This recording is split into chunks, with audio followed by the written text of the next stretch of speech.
Who brings a beggar to a wedding? That's what everyone whispered when Hannah Blake walked into her ex's glamorous reception. Not alone, but with a quiet, scruffy stranger in tow. She only wanted to prove she had moved on. But what she didn't know was that the man she'd picked off the street wasn't homeless at all. He was a missing millionaire running from a past darker than anyone guessed. And what he did that night, it didn't just humiliate the groom. It revealed secrets no one at that wedding was ready to face. Before we dive into the story, comment below where you're watching from. Enjoy the story, everyone. The invitation had arrived with a gold seal and cruelty disguised as politeness.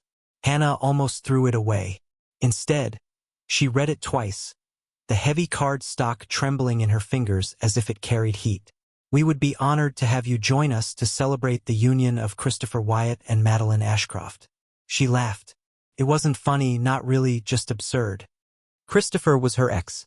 Her recent ex. And Madeline? The woman he'd cheated with while Hannah was still ironing his shirts and budgeting their groceries. Now they were getting married at the Belmont estate, the kind of venue that served champagne like water and had valet parking for yachts. And Hannah, a receptionist on her third job this month, was being invited to watch the performance. She told herself she wouldn't go. She told herself it was beneath her, that walking into their world would only twist the knife.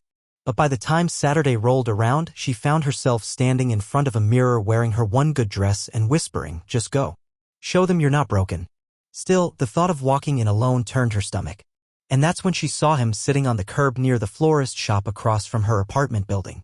A man in a threadbare coat, boots unlaced, hair too long, his posture like he was shrinking from the world. He wasn't panhandling. Wasn't even looking up. Just sitting there as if waiting for nothing. She stared. He looked young. Not boyish, but not yet old. His jawline was hidden under days of stubble and his hands were tucked into his sleeves like someone who'd been cold too long. Before she could stop herself, she crossed the street. "Hey," she said gently. "Are you okay?" He blinked, looked up slowly like her voice had taken effort to hear. "No one's asked me that in a while," he murmured. Hannah hesitated, then crouched beside him. "Sorry. You seem like someone who could use a change of scenery." His lips twitched. "That's an understatement. What's your name?" He paused. "Jack." "Jack. Okay. I know this is weird, but would you come with me somewhere? Just for a few hours. Somewhere warm. Food. Music. People pretending to be happy." He tilted his head. "Sounds like a trap." "It's a wedding," she admitted. "Not mine. My ex's." Jack blinked again. "So, you want to bring a stray to an event full of roses and resentment?" "I want to bring someone real," she said. "Someone who won't lie with their smile." He studied her, then stood up. He was tall. Lean. Something in the way he moved hinted at strength, not the gym kind, but the kind born of survival. "All right," he said. "But only if there's cake." She smiled. "Deal." They didn't talk much on the way. She offered him her spare coat, a long black trench she wore on interviews, and he shrugged into it without protest. When they reached the estate, Hannah almost turned around. Limousines lined the entrance. Laughter floated from marble arches. She was a walking bruise in a sea of diamonds. But Jack stood beside her, still and calm. "Ready?" he asked. "Never," she replied, and pushed open the gilded door. Heads turned. They always did. Hannah used to shrink under that gaze, the one that scanned her shoes, her hair, the price tags she couldn't afford. But tonight she walked taller. Jack kept pace beside her, saying nothing, absorbing the judgment like a wall. Christopher saw them from across the room. His smile faltered for half a second before he composed himself. Madeline's hand curled tighter around his arm. "Well," Christopher drawled when they approached Hannah Blake. "You made it." "I did," she said calmly. "Thanks for the invitation. I brought a +1. His eyes flicked to Jack, lips twitching into something that might have been amusement or disgust. "Of course you did." Jack extended a hand. "Pleasure." Christopher didn't take it. Just turned slightly and said, "Enjoy the buffet. The risotto's acceptable." They drifted away, Jack's expression unreadable. "Charming fellow. You have no idea," she muttered. For the next hour, they navigated through crowds of silk and sarcasm. Hannah expected Jack to be overwhelmed, to falter. But he didn't. He moved like someone used to this world, even if he looked nothing like it. He didn't flinch when a guest sneered. Didn't shrink when someone made a pointed comment about charity cases. He just nodded, quiet, observant. "You're good at this," she whispered at one point. "Used to be," he said softly. "What does that mean?" But he just smiled. Then came the toasts. Christopher took the mic with the confidence of a man who believed nothing bad could ever touch him. He thanked everyone for coming, cracked a few jokes, and then, eyes glinting, said, "And to those who've come here tonight pretending to have moved on, we see you. And we hope you find the happiness you pretend to have." Laughter followed. Polite, measured, poisoned. Hannah's face burned. Jack stood up. He walked to the front with a casual grace that made the room shift. People turned. Murmurs rose. The homeless man. The guest no one recognized. The silence deepened as Jack took the mic. "I wasn't going to speak," he said, "but since honesty seems to be the theme, I thought I'd offer mine." He looked at Christopher. No smile. No anger. Just truth. Life has a way of revealing character not when things are easy, but when they fall apart. Some people throw others away when they become inconvenient. Some pretend their actions have no consequences. And some, his gaze shifted to Hannah. Some offer kindness without asking for anything in return. A hush fell over the room. "My name isn't Jack," he said clearly. "And I'm not who you think I am." Gasps rippled through the crowd. Phones came out. Cameras clicked. But Hannah just stared, eyes wide, heart racing, as the man she'd invited to make a point revealed himself to be something else entirely. Something far more complicated. And far more dangerous to her heart. You could hear the silence bend. That stunned, breathless kind of quiet when the world stops pretending it knows what's happening. Hannah's heart thudded so loudly she could barely hear what he said next, but the room did. "My name is Jackson Wilder," he repeated, his voice low but unshaking. "Some of you may know that name. Some may wish they didn't." Hannah didn't blink. Not even when the whispers rose like a wave crashing against crystal. Jackson Wilder, heir to the Wilder Hotel's fortune, disappeared 8 months ago after a family scandal made headlines, allegations of embezzlement, public betrayals, the sudden death of his younger brother, and a statement from his attorney that he'd stepped away indefinitely. And now he was here, at a wedding he hadn't been invited to, as her date. He handed the mic back to the stunned announcer without another word and returned to his seat like nothing had happened. Guests stared. Madeline looked horrified. Christopher looked like someone had slapped him with a lawsuit. "You lied to me," Hannah whispered as Jackson sat back beside her. "No," he replied, not looking at her. "I just didn't tell you." She swallowed hard. "Same thing." He turned toward her, eyes softer now. "Would you have brought me if you'd known?" She didn't answer. Couldn't. Because the real truth was, she didn't know. All she had wanted was to show up with someone. Anyone. Someone to help her hold her head high while her past laughed in her face. And now she was sitting beside a man whose name could buy this entire venue, who had vanished from the world and somehow ended up in front of her apartment, hiding in plain sight. "Come with me," he said suddenly. "What?" He stood, offering his hand. "Let's not give them a second show." Hannah hesitated, then took it. They left the ballroom without another word, slipping into the cold evening air while stunned voices buzzed behind the glass. Outside, the night was quiet. Frost in the air, lights shimmering on the wet pavement, the sound of distant music muffled by thick doors. She let go of his hand as soon as they turned the corner. "You used me," she said. "I didn't," he replied calmly. "You asked. I said yes. You could have said no. I could have. But I didn't want to." She turned to face him fully. "Why were you sitting on that curb?" He looked up at the sky, then back at her. "Because I didn't know where else to be." She scoffed. "That makes no sense." "It does to me," he said. "After the press, after the accusations, after my brother," he stopped. Closed his eyes. "I didn't want to be anyone anymore. Especially not myself." Hannah folded her arms. "And now you're back, because you looked at me like I was a person. Not a name. Not a brand." She didn't know what to say to that. So she said nothing. He sighed, rubbing a hand through his hair. "You're angry. I get it." "I'm not angry," she lied. "I'm just confused. You wanted to show your ex you'd moved on. I wanted to remember who I was without a title. Seems like we both got more than we bargained for." A cold wind blew past, lifting the ends of her dress. She shivered and glanced back at the glowing building behind them. "I can't go back in there," she said. "Then don't." "What, you want to keep walking like two dramatic escapees from a Netflix special?" His smile was faint. "Something like that." Hannah shook her head but followed him anyway. They ended up at a late-night diner on 8th, one of those places with peeling booths, strong coffee, and pancakes that always tasted a little like bacon no matter what you ordered. The waitress didn't recognize him. Or maybe she did and didn't care. Either way, Jackson looked relieved. They ordered waffles. Sat in a booth. Said nothing for a while. Finally, Hannah leaned forward. So, what now? You going back to your penthouse in New York? Or your yacht in Monaco? He gave a short laugh. I'm not sure I even have a penthouse anymore. Or a yacht. She raised an eyebrow. I left all of it, he said. Signed things over to the board. Walked out. Everyone thought I had a plan. He shrugged. I didn't. You're not the first rich guy to have an identity crisis, she said, trying not to sound bitter. True. But I might be the only one who ended up crashing a wedding with a stranger who gave him her coat. She smiled despite herself. He leaned back. What about you? What about me? Why'd you go? She stirred her tea. Because I wanted to stop feeling like the girl who got left behind. He nodded. Did it work? No, she said. But the waffles help. They both laughed, then quietly, cautiously. Like people trying to remember how. It was after midnight when he walked her home. She stood on the front step of her building, hand on the railing, looking up at the barely visible stars. Thank you, she said softly. For what? For not letting them win. Jackson looked at her with something unreadable in his eyes. They didn't win. They never could. You just forgot who you were. And who's that? The one who walked in with me when everyone else stared. She bit her lip. You're good at saying things that sound like endings. They don't have to be. He hesitated, then reached into his coat and pulled something out, a folded piece of thick card. Her invitation. The original. It had her name on it in embossed gold.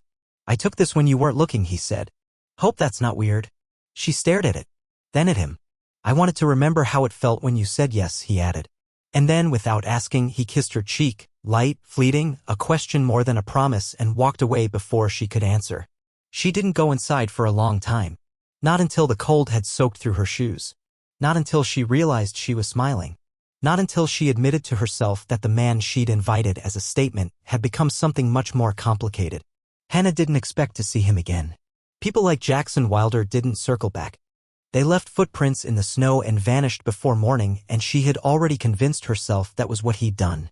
A perfect, strange chapter in her otherwise predictable life. Until 2 days later, when she opened the lobby door at work and found him standing by the front desk, holding 2 coffees and looking like someone trying to blend in but failing miserably.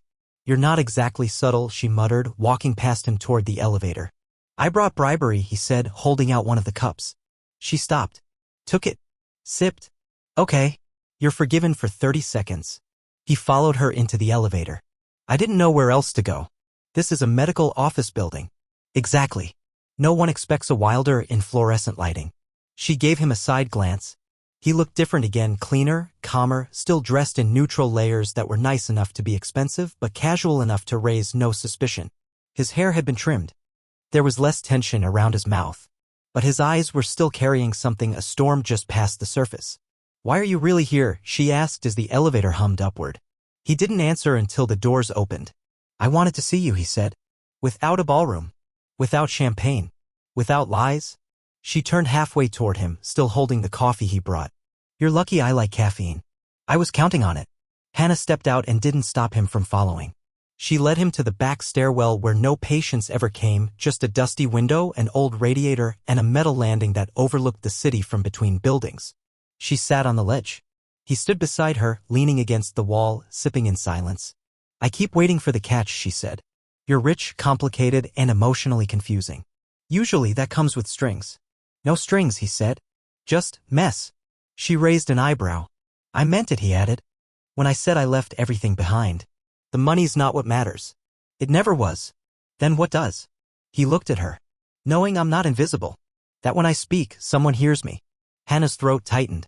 She looked away, focusing on the uneven brick across the alley.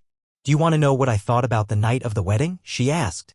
I thought, for once, maybe someone saw me as enough. He turned toward her. You were. I still am, she said.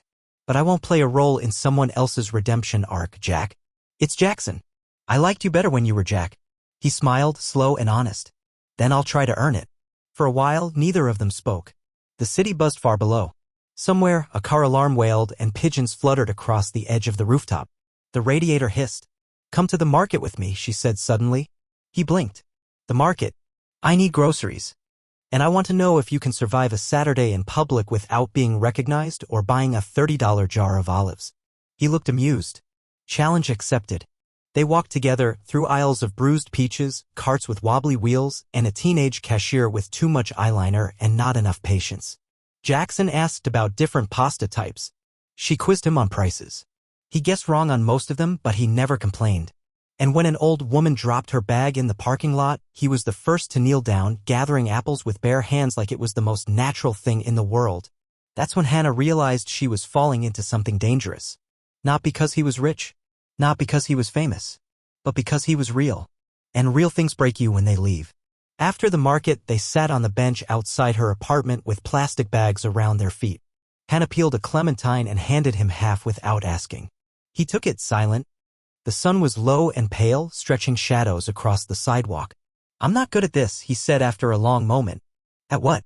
"Being known." She popped a slice of fruit into her mouth. "Then don't be known. Be seen." He looked at her like he wanted to remember that line forever. "Can I ask you something?" she said.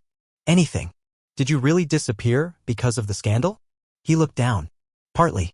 The media made it worse. But the truth is, my brother died and I wasn't there. We had a fight. Over money. Over control. I thought we had time to fix it." He paused. "We didn't." Hannah touched his hand. "Just once." He didn't pull away. "That's not a crime," she whispered. "No. But it's enough to make you forget how to live." They sat until the light changed. Until the bags at their feet grew heavy.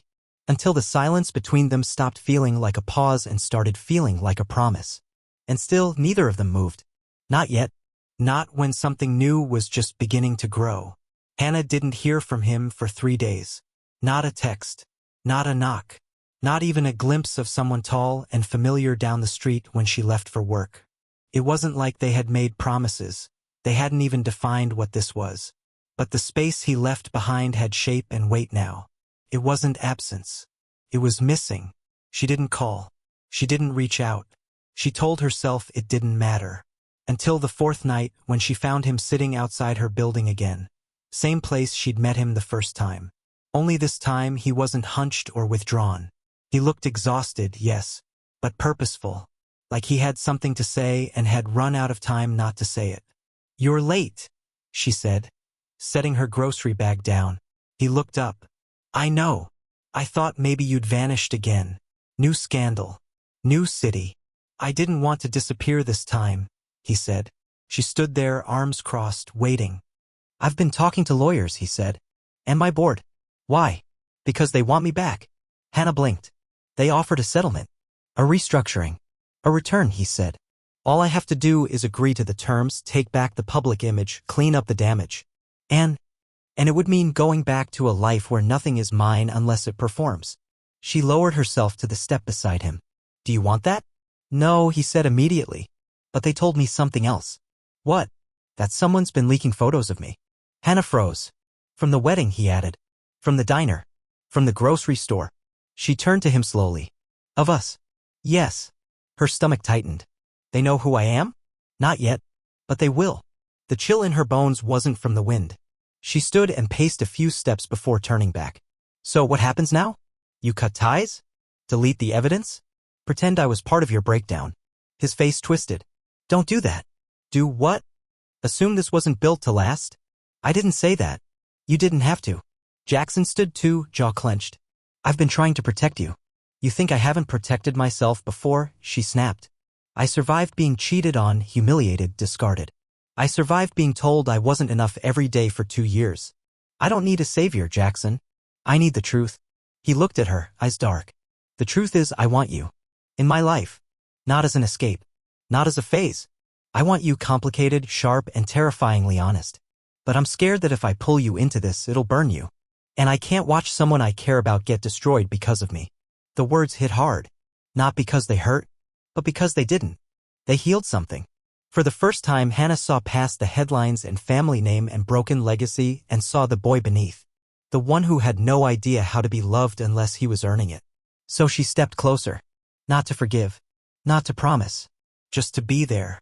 "I can handle people talking," she said softly. "But I can't handle being erased." "You won't be. You'd better mean that." "I do." "Then stop running." He nodded once, and she reached for his hand. It was a small gesture, but it grounded them both. The next day, the first article came out. It wasn't vicious, just suggestive. Is Jackson Wilder back on the scene? And with someone new? A blurry photo showed them from behind, walking down the street, a plastic grocery bag swinging between them. Her name wasn't mentioned, but it wouldn't take long. She turned off the notifications, blocked a few numbers, then kept living. The next weekend, he showed up at her door with paint on his shirt and a strange glint in his eye. "I need your help," he said. "With what?" "Restoration."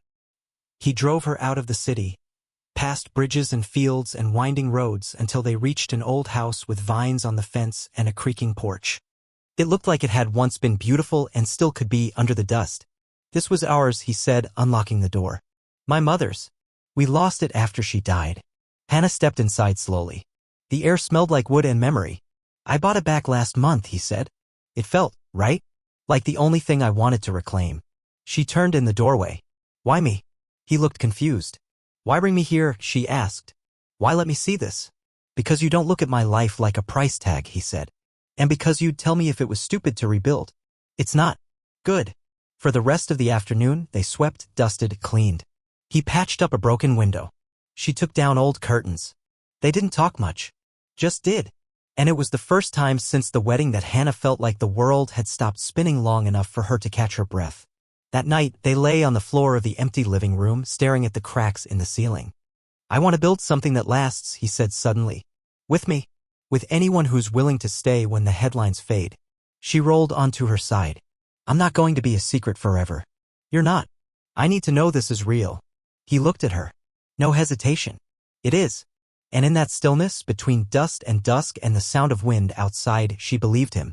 Not because he said it, but because he stayed. They didn't move in together. Not right away. There were no grand declarations or social media posts. No glossy features in lifestyle magazines. Jackson didn't reclaim his name on television. Hannah didn't become a viral fairy tale. What happened instead was quieter. And maybe braver. They chose each other. Again and again. In grocery store aisles. On long walks through barely thawed city streets. At night when she called after a bad dream and he answered on the first ring. In the slow, awkward way they learned to exist in the same room without performing. She let him see her bad days. He let her witness his grief. The photos kept coming at first. More blogs speculating. One even claimed she was an actress hired to soften his image. Hannah laughed for 2 days over that one. Jackson didn't. But he let her read the comments out loud because he liked the way her voice sounded when she wasn't afraid. Eventually, the noise died down. Because there were no scandals. No secrets left to sell. Just two people who refused to make their love a show. One morning, he handed her a letter. It was on Wilder Hotel's stationery, the signature his. But instead of a business deal or court filing, it was a contract offering her complete control over the renovation of his mother's house. "I don't know what I'm doing," he said. "But I want you to build this with me. Not just the place. The rest." She read it twice before setting it down. "You don't need my permission to start your life." "No," he said. "I need your presence in it." She kissed him for that. Not the words. The quietness behind them. They didn't call it a proposal. There was no ring yet. No kneeling in candlelight. But it felt like the beginning of something sacred. By spring, the house had walls again. Clean paint. New windows.